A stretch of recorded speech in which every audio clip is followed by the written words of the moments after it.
Hello दोस्तों, इस video में हम SSL YJD टूल के बारे में बात करेंगे। आखिर ये क्या होता है और कैसे काम करता है। तो दोस्तों, SSL YJD एक तरीके का ये भी कमांड लाइन ही टूल है। इसका यूज़ हम लोग तब करते हैं जब हमारे जो SSL के सर्वर होते हैं उनके सर्टिफिकेट में कोई मिसकॉन्फ़िगरेशन होती है, तो उसको चेक वगैरह करने के लिए इसका यूज़ किया जाता है। और इसके भी बहुत सारे दोस्तों भी यूज़ हैं, मैं आपको बता देता हूँ। जैसे पहले तो मैंने आपको बता ही दिया कि ये जो मिसकॉन्फ़िगरेशन होती है SSL में उसको चेक वगैरह करने के लिए। उसके अलावा ये सर्टिफिकेट से रिलेटेड इन्फॉर्मेशन भी निकालता है SSL के। उसके अलावा ये जो साइफर साइट सपोर्ट होता है किसी भी SSL में। साइफर साइट क्या होता है? जब दोस्तों क्लाइंट और सर्वर के बीच में डाटा ट्रांसफ़र होता है तो वो एक टेक्स्ट के रूप में जाता है जिसे हम पढ़ वगैरह नहीं सकते, इनक्रिप्शन के फॉर्म में जाता है। तो उसको जो सपोर्ट प्रोवाइड करवाता है साइफर साइट, उसकी भी जांच वगैरह करने के लिए, टेस्टिंग वगैरह करने के लिए उसका ये वाले टूल का यूज़ किया जाता है।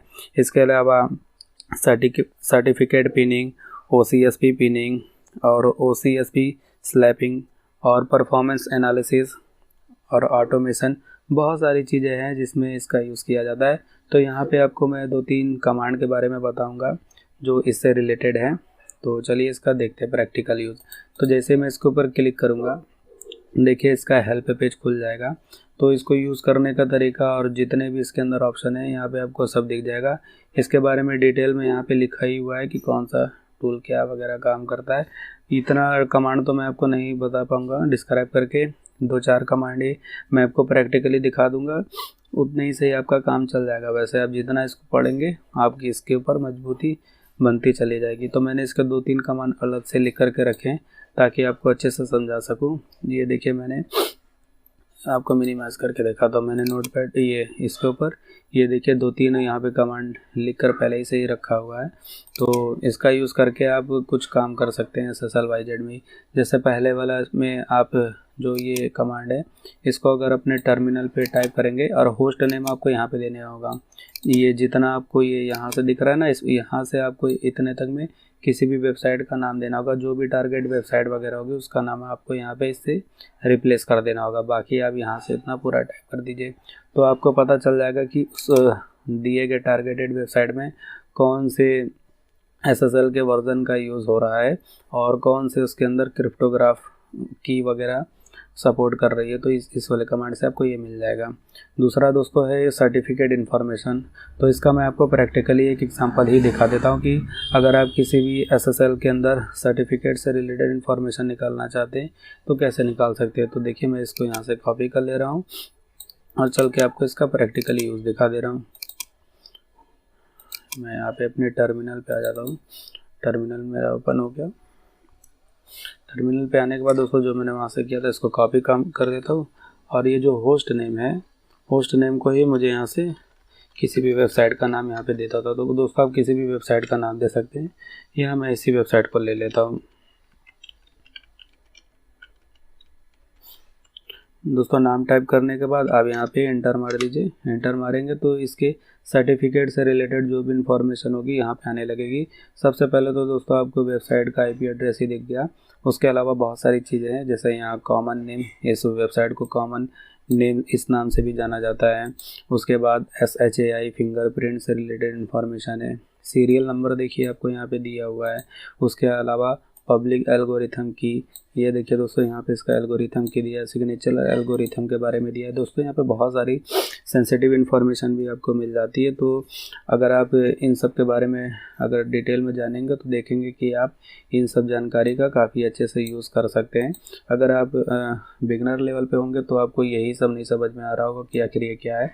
तो दोस्तों इन हर जितना भी यहाँ पे आपको ये नई नई चीज़ें दिख ले रही है, आप इनको अलग से सर्च करके पहले इनके बारे में जान लीजिएगा, तभी आपको इसके बारे में जो भी वैल्यूज़ दी हुई है समझ में आएगी। नहीं तो आपको लगेगा कि पता नहीं है क्या क्या दिया हुआ है। तो आपको नेटवर्किंग का और कंप्यूटर का अच्छा खासा अगर नॉलेज वगैरह होगा, एल्गोरिथम्स ये सब चीज़ें का, तो आप ये सब डाटा काफ़ी अच्छे से हैंडल कर सकते हैं, पकड़ वगैरह सकते हैं। नीचे भी दोस्तों आपको अगर आएंगे तो देखिए ये यहाँ पे भी आपको देखिए OCSP से रिलेटेड काफ़ी सारी जानकारी मिल जाएगी।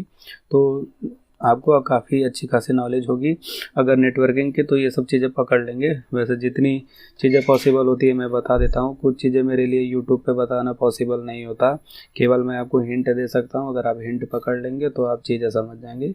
यूट्यूब पर ज़्यादा मैं खुल के या ज़्यादा डिटेल में इन सब चीज़ें के बारे में नहीं बता सकता। दोस्तों अगले कमांड के बारे में मैं आपको दिखा देता हूँ। अगला जो है ये हार्ड बिलीट वाला है। हार्ड बिलीट के बारे में मैंने दोस्तों आपको पिछले वाले वीडियो में ही बताया था।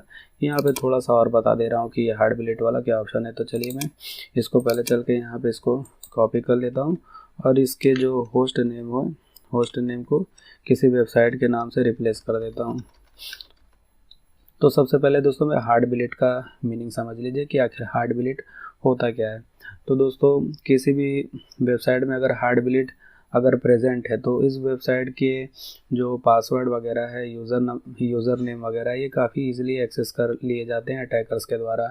लेकिन अगर हार्ड बिलीट नहीं है तो उनके क्रेडेंशियल, जो लॉगिन क्रेडेंशियल होते हैं, उनको इजीली एक्सेस नहीं किया जाता। तो ये हार्ड बिलीट एक तरीके की वर्नेबिलिटी है या कोई वीकनेस होती है किसी भी वेबसाइट की। अगर किसी भी वेबसाइट में ये हार्ड बिलीट वाली वीकनेस आ जाती है, वर्नेबिलिटी आ जाती है, तो उसके लॉगिन क्रेडेंशियल को एक्सेस करना किसी भी अटैकर के लिए ईजी हो जाता है। तो चलिए हम चेक कर लेते हैं कि इसमें हार्ड बिलीट है कि नहीं। तो यहाँ से जैसे ही मैं अपने वेबसाइट का नाम टाइप करूँगा तो देखिए आपको दिख जाएगा। तो वेबसाइट का नाम टाइप करके जैसे आप एंटर मारेंगे तो देखिए अभी ये टेस्टिंग स्टार्ट है, थोड़ी देर में आपको रिजल्ट देखने को मिल जाएगा। तो यहाँ पे देखिए नॉट वर्नेबल टू हार्ड बिलीट, यानी कि इसके अंदर हार्ड बिलीट नहीं है। अगर आपको किसी वेबसाइट में हार्ड बिलीट मिल जाती है तो उसके लॉगिन क्रेडेंशियल को एक्सेस करना किसी भी अटैकर के लिए इजी हो जाता है। अब दोस्तों मैं आपको अगले कमांड के बारे में बता देता हूँ। दोस्तों जो है अगला है ओपन SSL CLS वर्नेबिलिटी और ये है क्राइम वर्नेबिलिटी। तो ओपन CLS SS करता क्या है कि जो भी हमारा वो क्रिप्टोग्राफ के रूप में डाटा जाता है क्लाइंट और सर्वर के बीच में, उसको सपोर्ट प्रोवाइड करता है। तो इस कमांड से आप उसको भी देख सकते हैं कि ये वर्किंग कंडीशन में है कि नहीं। और दोस्तों जो ये लास्ट वाला है क्राइम वर्नेबिलिटी, आखिर ये क्या होता है।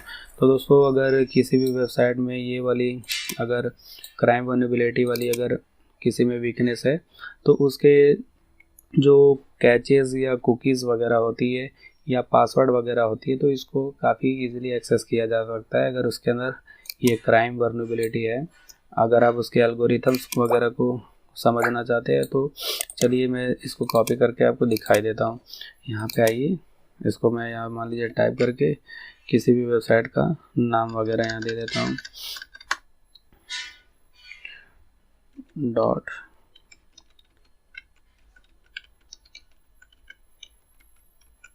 तो इसको लिखने के बाद जैसे दोस्तों मैं एंटर करूँगा देखिए ये कंपैरिजन वाला ये ऑप्शन स्टार्ट हो गया अपना वर्किंग करना। अभी ये भी और आगे टेस्टिंग करेगा तो थोड़ा सा पेशेंस रखिए, अभी मैं आपको आगे चीज़ के बारे में बताता हूँ। तो कंपैरिजन डिसेबल है दोस्तों, अगर किसी वेबसाइट में अगर ये इनेबल वगैरह होगा तो आप उसकी कैचेस, कुकीज़, एक्टिविटीज़, ये चीज़ें काफ़ी इजीली निकाल सकते हैं। क्योंकि अगर किसी यूज़र के हमें कैचेस वगैरह, कुकीज़ वगैरह या उसके लॉगिन क्रेडेंशियल वगैरह अगर हमको मिल जाते हैं तो उसके अंदर सिस्टम को एक्सप्लॉइट करना, उसके अंदर एक्सेस लेना काफ़ी इजी हो जाता है। यूट्यूब में मैं दोस्तों ज़्यादा इसका और आपको प्रैक्टिकल नहीं दिखा सकता, केवल आपको इस कमांड से रिलेटेड थोड़ी सी ही डिस्क्रिप्शन जानकारी दे सकता हूँ, ज़्यादा डीप में नहीं जाऊँगा, नहीं तो चैनल पे स्ट्राइक वगैरह भी आ जाएगी। आप केवल समझ लीजिएगा, जितना मैं समझाता हूँ उतना ही आपके लिए इनफ है। तो दोस्तों आज की वीडियो में इतना ही। होप आपको ये SSL YZ से रिलेटेड वीडियो पसंद आया, क्योंकि दोस्तों जितनी मेन बातें थी लगभग सभी कवर हो गई। फिर भी दोस्तों अगर आपको कुछ एक्स्ट्रा पूछना रहता है तो आप कमेंट सेक्शन में पूछ लिया करिए, कमेंट सेक्शन में मैं जवाब दे दूंगा। यूट्यूब पे यहाँ पे ज़्यादा नहीं बता सकता। दोस्तों मैं चलता हूँ, मिलूँगा आपको नेक्स्ट वीडियो में नेक्स्ट टॉपिक के साथ। तब तक के लिए जय हिंद।